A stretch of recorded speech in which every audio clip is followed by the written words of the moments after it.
Hey everybody, we're back with a new patch tier list, this time for 1.04, and we've had a lot of changes since last time we did this one, so we've got a couple things to go through, so hope you guys enjoy.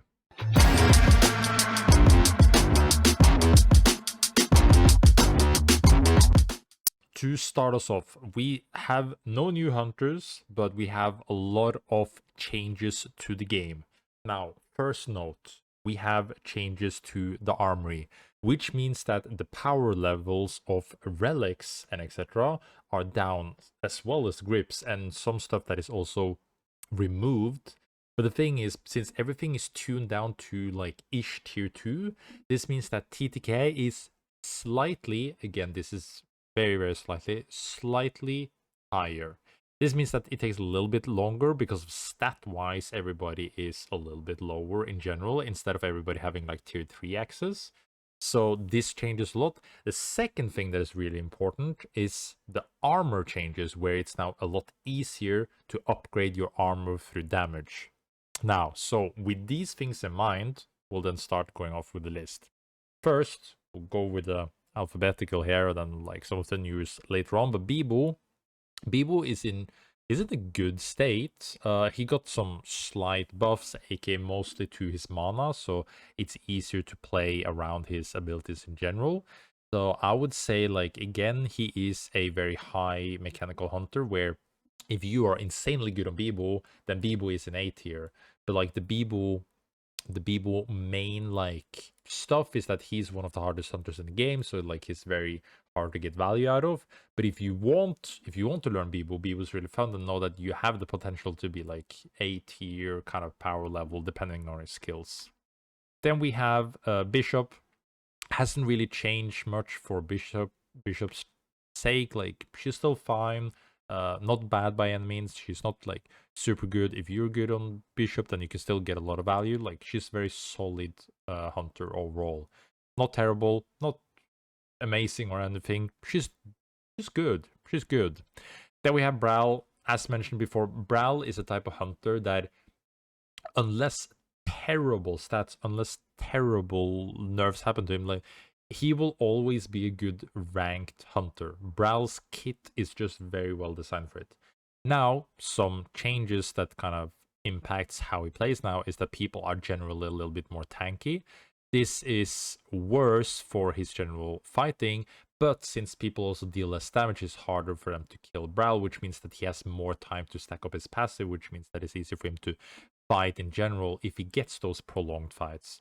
But again, his kit, how he plays, still makes him a really good hunter, which fits the ranked environment in general. Then we have Carbine. Carbine hasn't seen a lot of changes. This is more about, okay, how does the armor changes and the relic, the armory stuff in general impact him? It doesn't impact him a tremendous. He was really good before because of the stats and how he could deal like a tons of damage. He's still up there because he has good range and being able to stack up his armor fairly easy is good. So I would still consider him in an A tier slot. I would have him more on like in lower end A, but he's for sure up here, more consistent than any of the B tiers. Then we have Celeste. Celeste struggles a bit more, again, because she deals slow damage. And by dealing slow damage, now with the meta being slightly slower as well, means that her impact is harder to get in. Now, not saying she's bad by any means, but her controller aspect is still good. But in ranked, you still want more like damage consistency. Now it's easier for her to be able to stack up her passive, but in general, I would put her in very solid B, not horrible, but it's hard for her to get up to like the AS tier with her kit, with TTK then being slightly higher. For Krista got hurt a little bit. One, because of the armory nerfs, and also because of her exotic, for example, Songbow being moved to an exotic, so it's harder and harder to get access to. Also, because of the nerfs to her items in general, meaning that her damage is lower, and she being a burst hunter, meaning that higher TTK is harder for her to deal with, means that she's going down from A into B tier. Now, she's not horrible by any means, but you will need to, like, from what I've seen, you need to change up your build quite a lot, and being used to the damage numbers in a different way is gonna make sure that, like, yeah, you need to play Krista a lot differently and a lot more patient now. With a Luna, worth noting for the patch, I'm gonna say this for like most of the healers, but anybody that has heals in their kit instantly gets slightly more valuable because fights are a little bit longer, means that being able to heal up and have time to heal in your kit is going to be a more impactful resource. But also, Eluna got nerfed, weirdly enough. I've had her in C tier, and she had a niche build where she could kind of get value out of, but her kit and how she works is still pretty bad. And now her build is worse, and they nerfed her dash, but they buffed her Q healing. It's like back and forth. I still think she's like, I was gonna be ready with this kind of change to put her on B, but then they nerfed her, which I was kind of surprised about. I thought in the armory change would be enough of a hit on Luna to not be like a super annoying pick, but yeah, she's a little bit sad there. Then Eva again, the value from heals is good.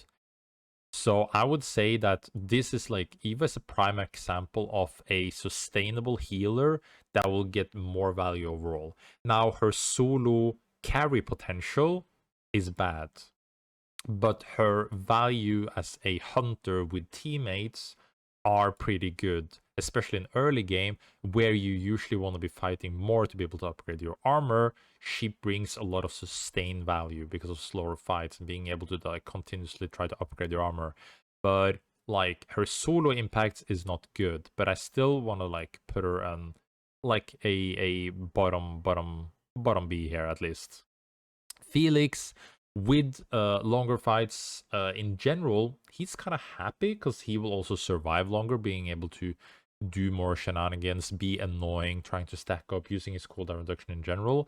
But also, since ability haste from an earlier patch overall got nerfed, this has also impacted Felix. So I would say Felix is in a spot where he's happy because healers have more value, so his anti-heal is better. But he struggles with not having as accessible cooldown reduction and not dealing like a ton of damage, so it's harder to get value from. Ghost, on the other hand, he is still very solid, hasn't really been touched. His items are still good, his kit is still good, but he has niche. I see a lot of people talking about Ghost in general. I'll say that I think Ghost is a little bit overrated.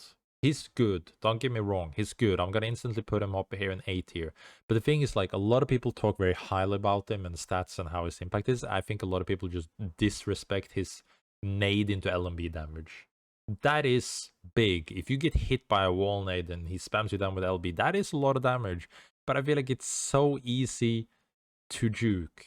Maybe that's just me, but I feel like he's fairly overrated. A lot of people would want to put him in S tier, but I think he's a very solid, good A tier where he deals a lot of damage.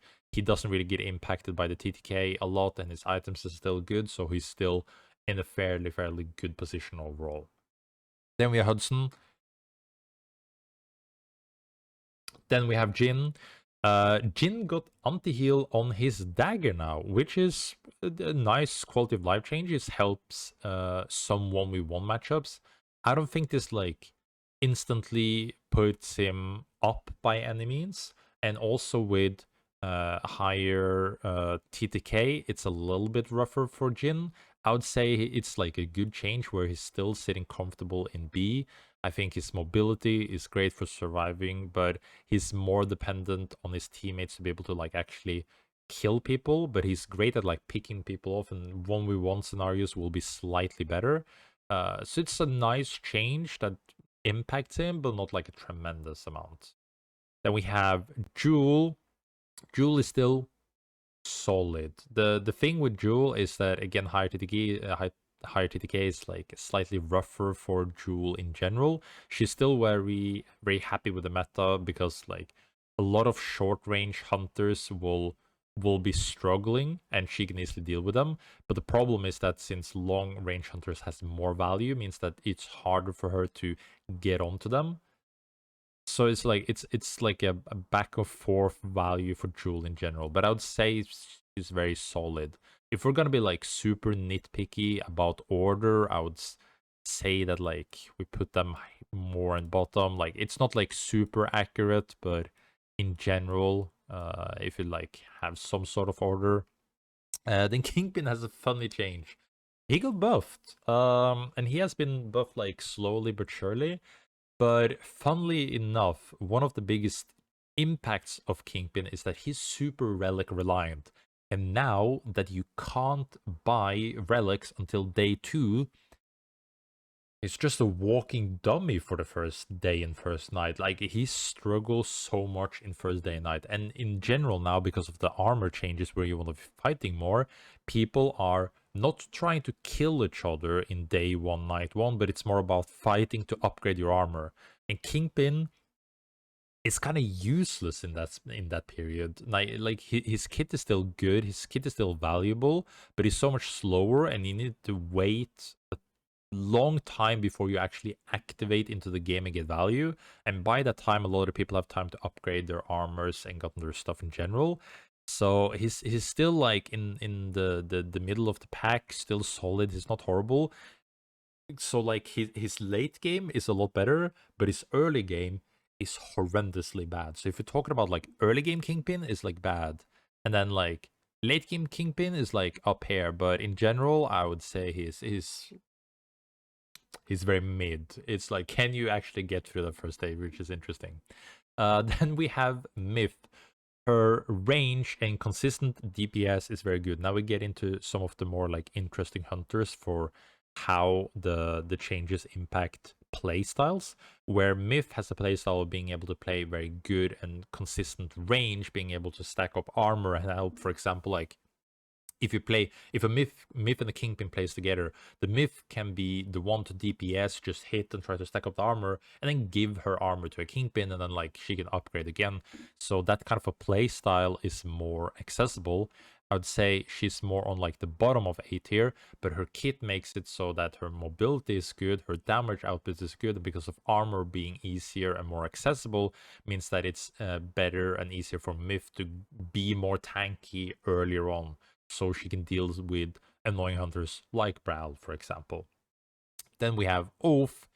As I mentioned, he doesn't really have the range benefit, like he has the range hammer, not as consistent, but his tankiness and being able to peel for more consistent hunters that want to stay long range, and being able to then be on the opposite side of people being long range and him being able to block and kind of just save his teammates, means that he has a lot of value in this meta. I think that Oath is extremely stable put together with other range hunters. It's like, I think the meta is moving a lot more into front to back, where Oath as a frontliner, keeping that pure value of range hunters, just being able to stack up armor, stack up damage, and prepping for late game, meaning that holding your ground and being able to like hold space a lot more easier is going to be more valuable. So I think these hunters have a lot more value. And then Shiv. She's back. Now, why is she back? Okay, Tom, why is Shiv suddenly back now? The reason why she's back, as we'll get back to later, is the other hunters that were S tier before has been nerfed. They're weaker. And Shiv has never really been bad. She's always been like A solid or S. And since the other S tier hunters have gone down, she brings back up again. Now, why is this annoying? Well, as I said, can we remove, please, her healing on her passive? Her double healing is really annoying. She being able to get in and out of fights, being able to then stack her armor a lot easier, because she never needs to be in like a danger zone, so she can easily jump in. Oh, let me just deal some damage because I don't want to upgrade my armor. Her items from relics and grips are still very good, and her range is still solid. So like she's back in S. Like, can we? Okay, thank you. Shrike. Now, you would instantly think that Shrike has a lot of benefit because of her range and being able to play slow, stacked up fights. Yes. So her early game is now a lot better because nobody has relics. And Shrike is really happy about being like the slow standoff long range fights in the early game. So her day one, night one is insanely better. So like she's like the day one, night one, and then every other stage of the game is kind of like Kingpin, where he has a horrible early game but scales a lot better. But then Shrike has an insanely good early game. But then we get to the same problems that she has always had when we get into the later stages. So you can abuse that in some sort if you want, but she's not very consistent. Then we have Void. Void is really sad about higher TTK as he has more of like a burst control role. Now, he's still kind of sitting in C with slow-paced, struggles without relics, and higher TTK is not best for Void, so Void is not really smiling currently. Wukong, people rejoice. Wukong has been nerfed, and is really good. He's in a lot like fairer state. Now he's not horrible, like the nerfs hasn't killed him by any means. I would have him like high up B for now, but he's in a good state where he feels a lot fairer to play against. He has good mobility. His damage in his spin is still very solid, but it doesn't feel frustrating with an insane range knock RMB coming off screen kind of thing. But he's still very solid, very, very good. Not like super far away from 18 by the means, but it's a lot better to get him out of a meta for quite a bit. He's been up there for a little bit too long. Seth is very solid, where his consistent DPS, range, and sustain helps a lot. He's in the same boat where he can play the role of Oath, but he cannot tank, but he can be the one peeler and sustaining and helping for Rage Hunter being able to stay more in place. But with Shiv and Brawl, and also now Jhin getting more anti-heal being very prevalent in the meta, I'd say that Seth is, in general, not really happy to like be playing those other games where a lot of the S and A tier hunters are just very problematic for Seth. So he's still very good, very, very, very solid, but you're more dependent on what you meet in general. And then we get to the kind of the surprise of the patch. Sorrows. I think Sorrows is really good now. The reason why is because of his having the strength as Shrike has in the early game, but not the same weaknesses as Shrike in late game, keeping that early range, damage, sustain. Sorrows is one of the best hunters to stack up his armor early up.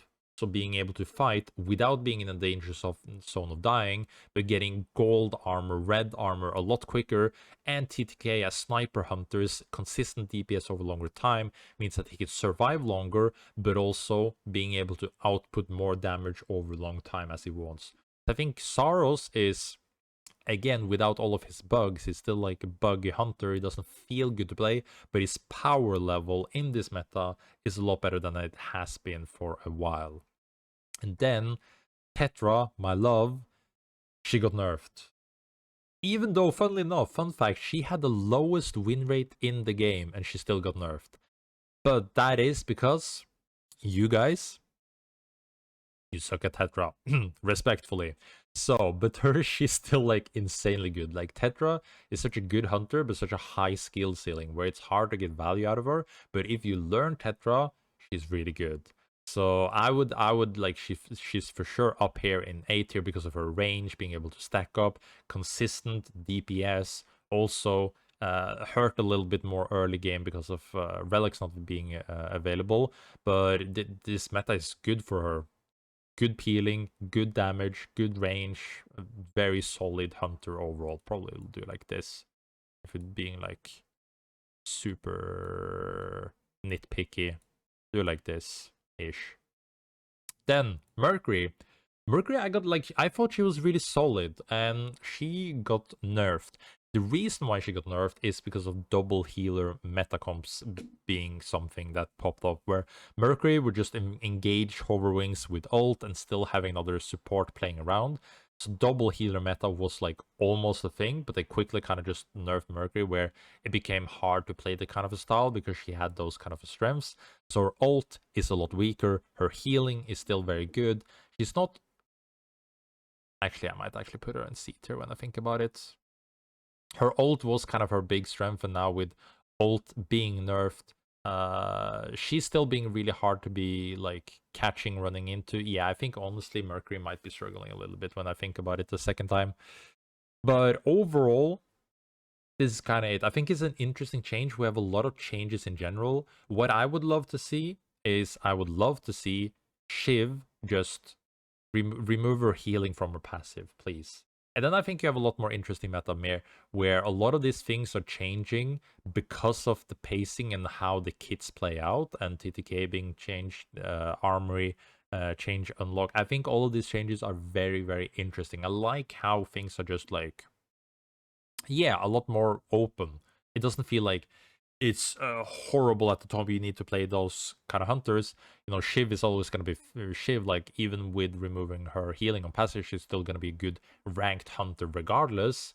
But I think it's interesting. So let me know what you guys think, what you agree on, disagree on, and I'll see you guys on the breach. Peace.